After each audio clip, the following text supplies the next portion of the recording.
Good morning, everyone. All right, we're on. We're making it happen today. Good morning, everyone. Happy Friday to you too, Alison. Good to see you, James, Tanya, Chris, Chriso, Maria, Laura, Elizabeth, Adrian. Adrian's got a couple of apartments on the go right now. That's great, mate. Good to see. Hey, circling around. I think this one's for Lisa, if I remember correctly. A quick chat about it, the world of apartments and how they fit into our portfolios, and maybe breaking through a little bit of the misinformation out there when it comes to owning a property or two and mixing it up with maybe apartments. So good to see a few of you guys on. I'll do a quick hello and intro. Lorelli, good morning to you. Jason Witten's my name. If you don't know, most of you on now do, but if you're a guest wandering by, accidentally find us, whatever it might be, there you go. Set it on the screen. My name, Jason Witten. Been property investing over 20 years, coaching property investors over 18, along with my compadre, main man, Sam Saggers. And along the way, we have, paid attention, learn a few things. And, each morning we get together, you and me, a couple of mad, crazy, keen property investors, and we have a bit of a yarn, we have a bit of a chat about property investing. And, we call that Wealth Coffee Chats around here. And we got a couple of sayings if you're new, and if you're not, just remember these. I always say them. Buy well, never sell. This thing's a marathon, not a sprint. The idea is we're here to buy and grow our property portfolio, to own some real estate in the future that creates income that we can live off. Capital growth is certainly important, but I call it the vanity metric, the vain metric. Oh, my properties are worth something. Fabulous. Recycling your equity and getting the next property deal can help you faster than saving for that deposit. Granted. However, in the future, most of us would like to own a regular income stream that pays us weekly with little hassle, low hassle. And that is what residential real estate is fantastic for as we go along. So, Tanya, John, good morning all. Let me know, team, if there is a challenge. Tanya saying, is it... Stephen's got his marathon shoes on. Tanya saying, is the connection working? It seems to be working, Tanya. So give us a shout out, team. Maybe it could be at your end, Tanya. Hopefully it's not my end. Trying to get a few of these little bugs out of my system. Getting my skates on, my marathon shoes on. Hey, so let's get into it. Let's talk about this stuff as we go along. Chriso's got himself a nice apartment on the beach at Mermaid. Hey, Chriso, nice work, mate. Good spot there at Mermaid. I think you'll do all right out of that. Nigel, all good there. Oh, great, Tanya. All right, well, let me know if it goes astray, all right? We'll make sure we have a look. But let's talk about the concept in bigger picture, and we'll dive into a few things. How and when does, like, an apartment fit into our property portfolios? There's a bit of a conversation, and I hear it around the traps from time to time, that, apartments don't grow, only houses grow. What a bunch of rubbish. Absolute, complete crap. Apartments are perfectly fine. Good apartments grow. Good houses grow. Statistically, houses have grown at a small margin more over the last 30 years than houses. Now, it doesn't mean just because houses grow at a bit more over the long term, like on an average just a bit higher, means that's it, we're only going to buy houses. That's a very rudimentary focus. We have to think about a few things when we are thinking about building our property portfolio, and why sometimes a good apartment, a good unit in the right spot is a very good choice, for all sorts of reasons, including growth. But there are many other reasons why we would choose choose a property. Okay, so tell me right now, chuck it in the chat if you're thinking about, okay, what are the things you and me have to consider as property investors? And I'm going to take you through this process, call this the proximity of profit. What are the things we have to consider? What are the little constraints we have as investors that we have to consider as we're going along, as we're investing?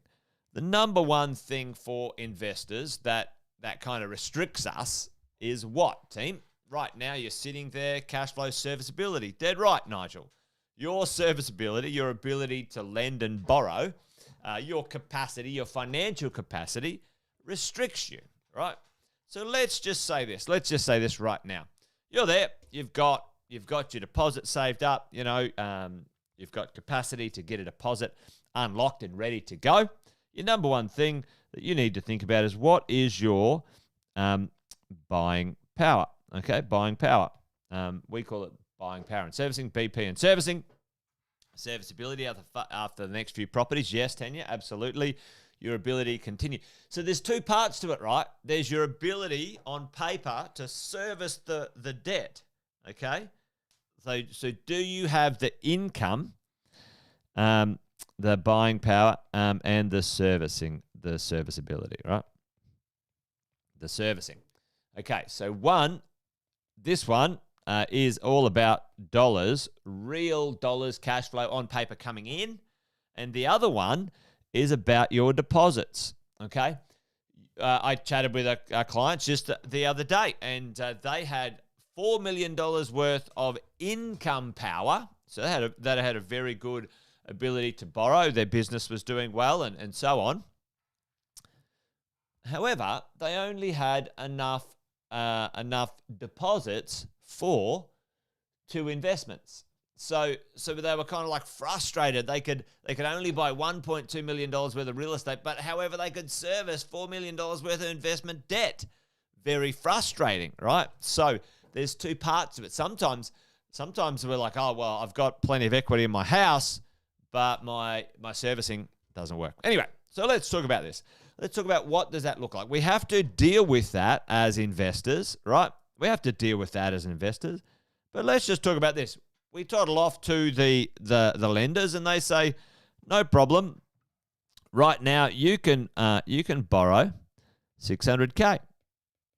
You can buy a property for $600K. Buying and servicing, all said and done, you're going to need about $130K to do a deal at 90%, maybe a little bit less depending on LMI and whatever. But let's call it 130, 120, 130. Okay? So $600K, we've got our servicing and buying power.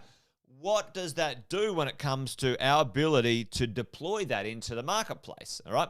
And so let's have a little look at this. We're gonna do an example of a unit / apartment, a townhouse, and a house here in our little diagram. And we're going to talk about Brisbane.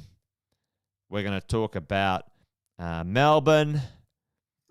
And let's just use Sydney as a ludicrous example right now of what we have to do when it comes to the distance from the city or the proximity of profit, the profit place, the location, the infrastructure, the amenity that you want to be near as a property investor. Okay?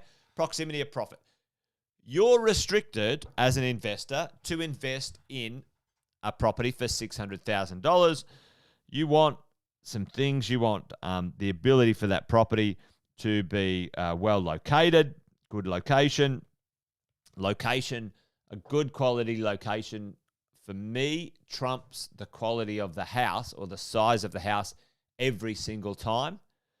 You can't change your location. Well, you can, but it costs money. Once you bought the property, it's there, right?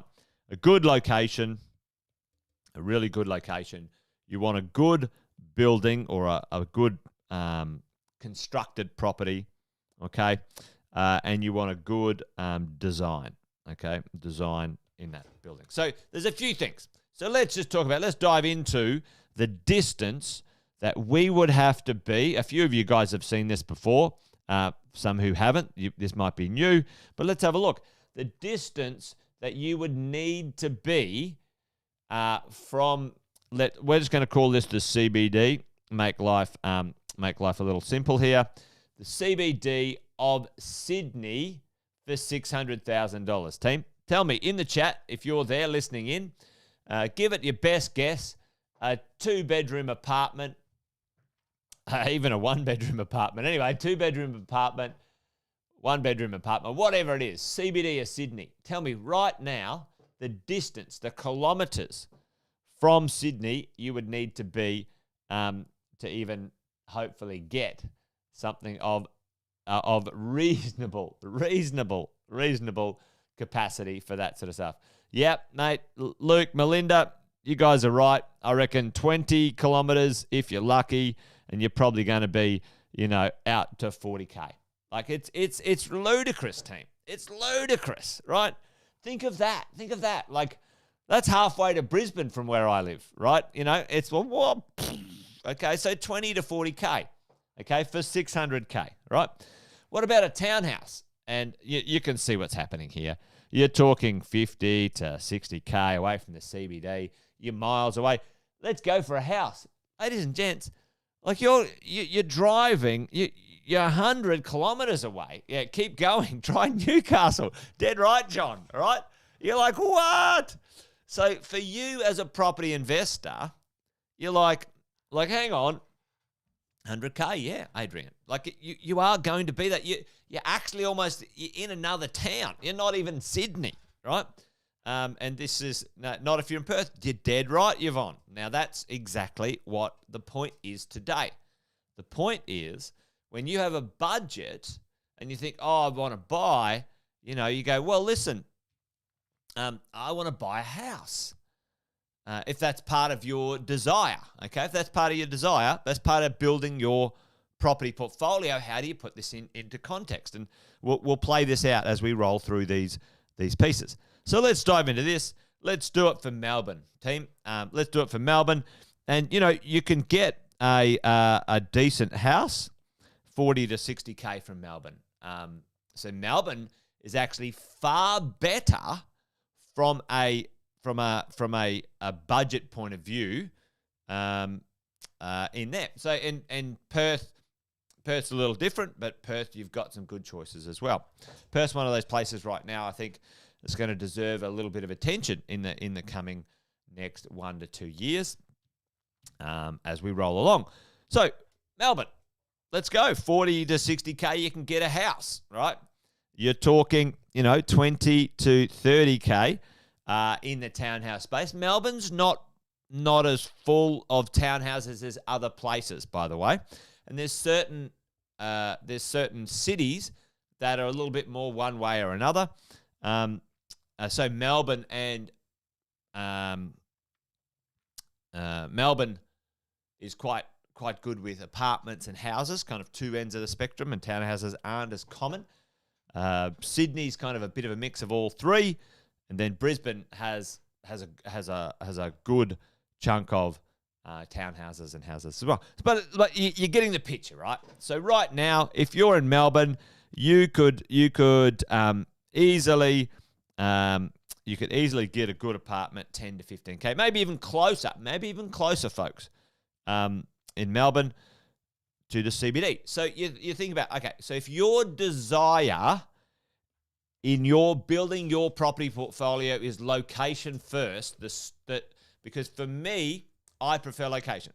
That is why over 50% of my portfolio is in amazingly located apartments close to CBDs, close to beaches, close to train stations for my future, because we'll talk about that later on, what I'm doing with my portfolio to kick the income. All right, we'll have to chat about it. And then so let's have a look at that. In Brisbane, and we roll through this, right? So Brizzy, you're getting, you're probably 30K away. You used to be 20K away 2 years ago, 20K, sub 20K, you could get it. Townies, you're looking at sort of 10 to 15K from the CBD, 600-ish. And then, apartments, you're looking at, 2 to 8K from the CBD. So think of that. And when we have a look at the rental yield, like this is kind of like rough numbers. You're talking like, 3% in Sydney, you're talking 4% in Melbourne, and you're talking 5s in Brisbane. So when we're talking about serviceability, servicing, the ability to borrow and service more into the future, we're talking about the distance from the CBD for your price point. This is your budget, right? This is the number one restriction you have. Then we're talking about, all right, well, what do we do? What do we do? Okay, how do we navigate that? How do we approach that? What happens? Okay, so that is when we have to decide as property investors. Hey, listen, am I going to decide with my portfolio? I want to be closer to a location.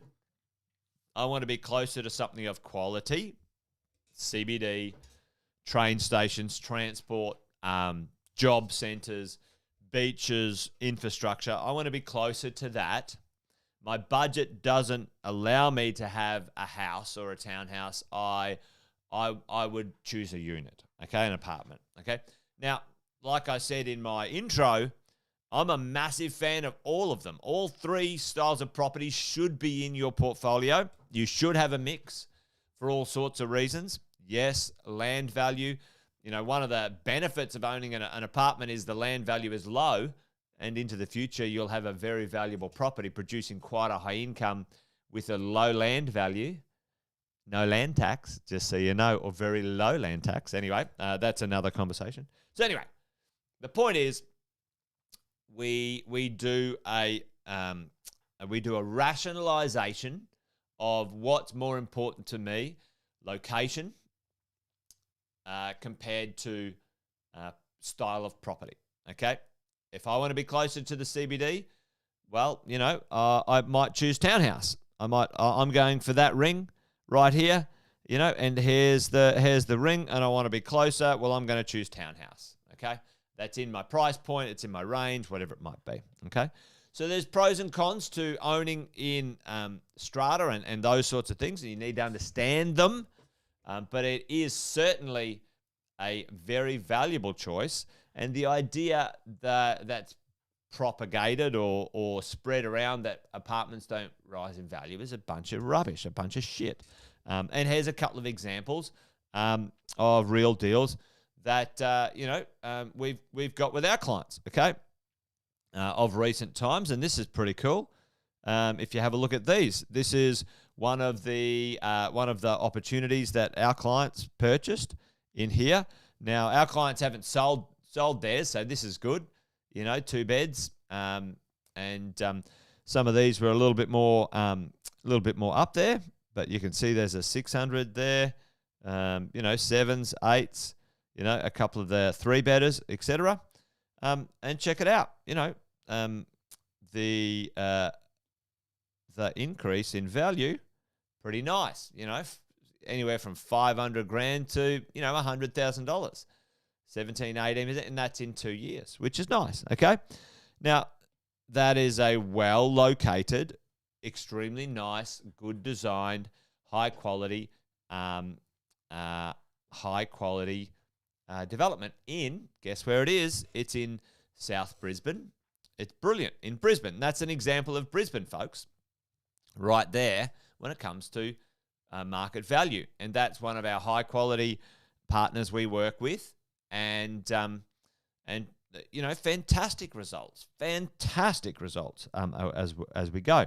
So that apartment team is 2 kilometers to the CBD of Brisbane.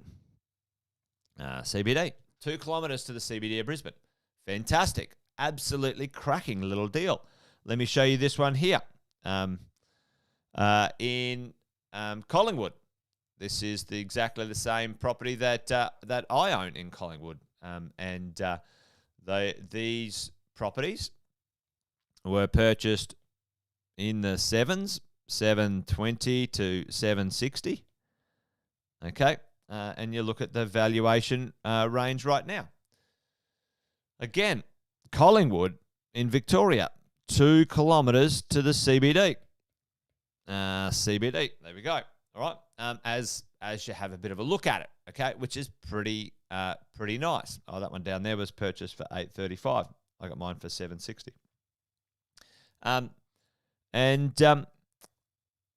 This is another one. This is another one of my properties. Right now, valuation $864,000. Constitution Avenue, Campbell, ACT, an apartment. I bought that for $630K 2 years ago. Okay, again, that one's actually 1 kilometre to the CBD. It rents like a champion as well. Absolutely crushes it as we go along. So, the idea, up 20% since February 2021. It's ludicrous growth in the last little bit, which is pretty cool. Now, the point is, team, buy apartments, buy townhouses, buy houses. I think that's a stupid argument. Anyone sort of gets into that, houses are better, apartments are better. It's dumb, You should understand and entertain all styles of property in your portfolio for the right reasons. Maybe you don't care about having the flexibility in the future of really pumping up your income. I do. All of these properties, and some of them already are systematically being furnished and Airbnb upgraded for me as they click over the 2 to 3 year mark. I let them settle down for a couple of years and then I Airbnb them. My income goes up 50% on average when I Airbnb. If you want that flexibility, that's what I'm building into my portfolio in the future. What's the other flexibility? When I've got amazing properties located in just absolutely awesome spots in the capital cities around Australia into the future, I'm earning 50% more. And what else can I do with those properties? Tell me right now in the chat, folks. Where do we got? Chriso's got an amazing off-the-plan property down in Mermaid Beach. What can you do when it's short-term let, Chriso? You're earning 50% more. And what else can you do with that property in the future? And what would you like to do often? All right? You can stay in it yourself. When it's vacant, you go up there for the weekend. Tax depreciation, you're dead right, Chriso. Right? But you got your own property that you can stay in and it's creating income. Boo! In every capital city of Australia. All right? And good locations. You can live in it from time to time. You can stay in it, Nigel. You're dead right, folks. I want the flexibility in quite a lot of my portfolio. Okay? And that's what I want. That doesn't mean you want it. It doesn't mean it's the only way to do it. Someone just said, I'm just going to, work with my houses and maybe later on I'm going to add value to my houses because I'm going to put granny flats in the back or whatever it might be. Awesome.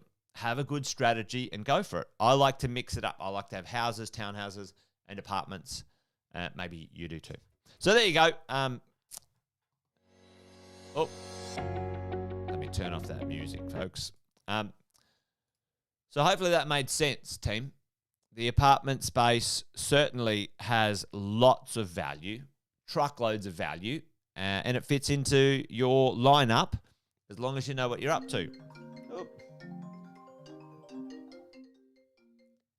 Got a caller. Yep, there you go. Children. My child's